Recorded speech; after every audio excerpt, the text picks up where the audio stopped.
going to be starting off our first series with communication and conflict resolution. Who am I? My name is Jazmin Rojas, pronouns she, they. As Eloisa mentioned, I am a fourth year at UCI, studying psychological sciences with a minor in biological sciences. I graduated in June, so this is a really big accomplishment for myself, and also with the support of OneFuture Coachella Valley. You know, we've been able to do great things, and so here's my first step to coming back to the Valley and contributing back to the community that helped me. So before we get started, I just want to put a quick disclaimer that the information we offer is not therapy. And if you find yourself in a situation where you need help, please feel free to contact us, and we'll be more than happy to put you in contact with the services you might need and might benefit from.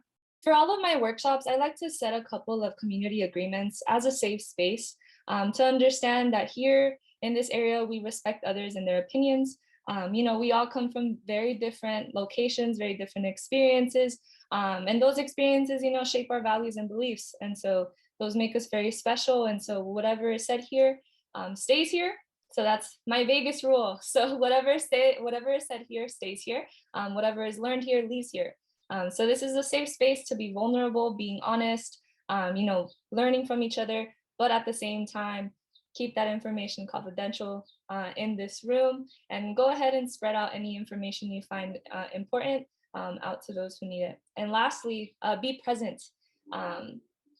It's just being present, taking the information of what applies to you. If it doesn't, by all means, and if it does, please let us know. So for today, at the end of my 15 minutes, we are going to define communication, the importance of communication, what it is to be healthy and an effective communicator, and also how to use those communication mechanisms to efficiently solve conflict resolutions. You know, it's hard when there's a disagreement, and so it's even harder when it's just bickering back and forth. You get nowhere, right? And so hopefully you pick out any key takeaways, and you'll be able to apply this for you and yourself in the future.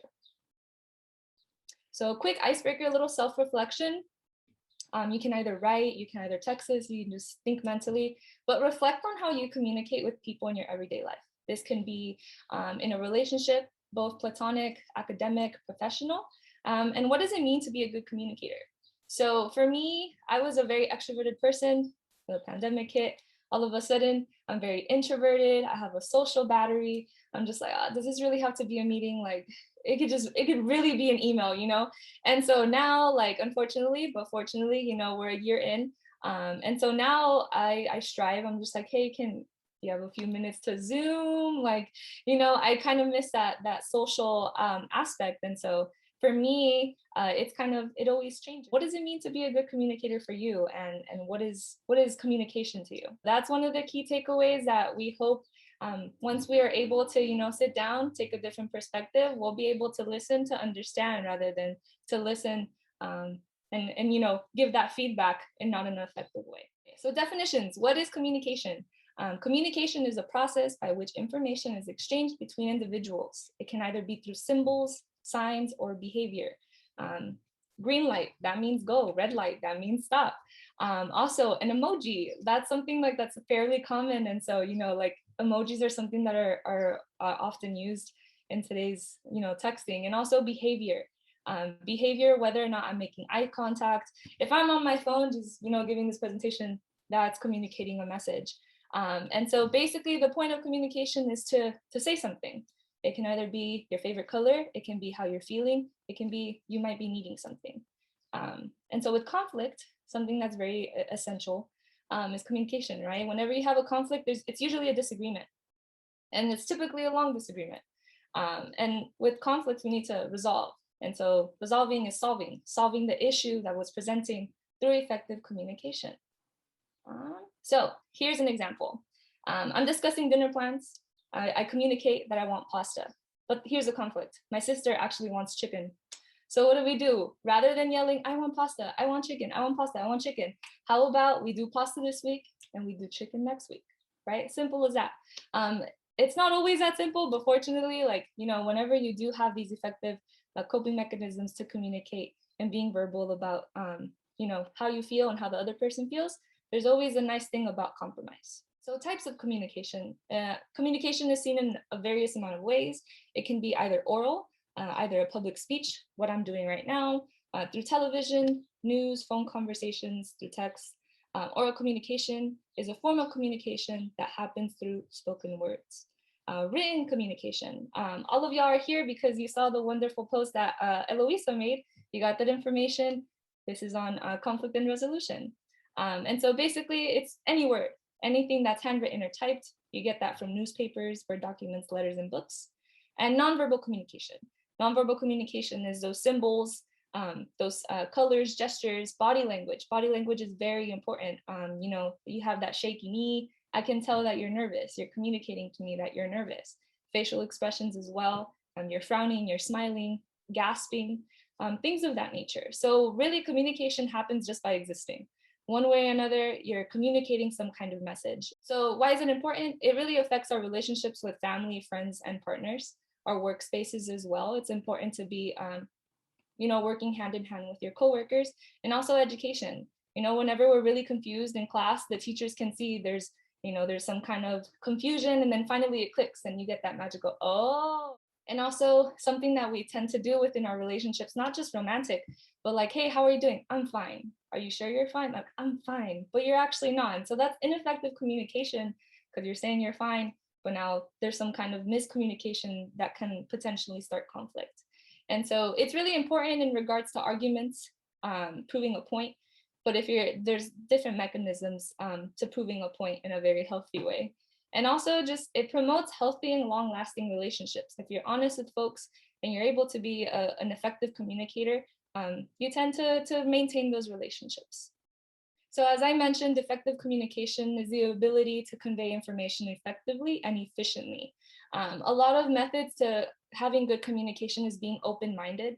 Understand opinions aren't necessarily conflicts, nor disagreements. It's more of how one person stands.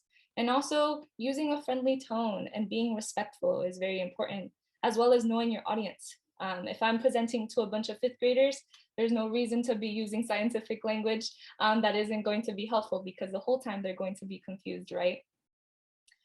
So being empathetic is also very, very important when it comes to communication. You want to make sure that you understand the person. And if you don't understand, hopefully you're comfortable enough to say, hey, I don't quite understand you. Can you explain a little bit more?